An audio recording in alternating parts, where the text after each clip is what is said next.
కేసీఆర్ పరిస్థితి ఇప్పుడు అగమ్య గోచరంగా ఉంది. ఒక్కొక్కరిగా పార్టీని వీడి వెళ్లిపోతున్నారు. ఇక కేసీఆర్ పరిస్థితి ఏంటో ఎవరికీ అర్థం కావటం లేదు.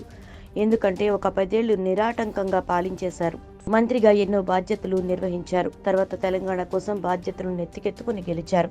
ప్రజల కోసం అన్నట్టుగా బ్రతికారు. ఎన్నో అవమానాలు ఎదుర్కొన్నారు. ఫేస్ చేశారు, కష్టపడ్డారు, ఎందరితోనూ ఫైట్ చేశారు. చివరికి తెలంగాణ సాధించారు. ఆ కష్టాన్ని ప్రజలంతా చూశారు.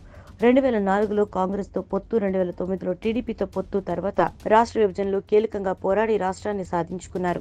కేసీఆర్ ప్రస్థానం ఏమంత చిన్నదేమీ కాదు. రాష్ట్రం విడిపోవడం, తెలంగాణ ఏర్పడడం, కేసీఆర్కి సక్సెస్ రావడం అన్నీ చకచకా జరిగిపోయాయి. 10 ఏళ్లు అధికార పీఠం మీద కూర్చోబెట్టింది ఆ సక్సెస్. ఎప్పటికప్పుడు ఎదుటి వాళ్లకు సవాళ్లు సృష్టించాడు. కాంగ్రెస్ పార్టీని భూస్థాపితం చేద్దామనుకున్నారు. ఎదుటి పార్టీలకు మనుగడ లేకుండా చేశాడు. టీడీపీని పెకిలించేశారు. కమ్యూనిస్టులను కంటికి కునుకు లేకుండా చేశారు. ఇప్పుడు ఇవన్నీ కలిపి కేసీఆర్కు ఒక పెద్ద సమస్యగా పరిణమించాయి. ఒకప్పుడు టీడీపీని ఎలా తాను చేశాడో ఇప్పుడు తన పార్టీ అలా అవుతుందని కేసీఆర్ భయపడుతున్నారు.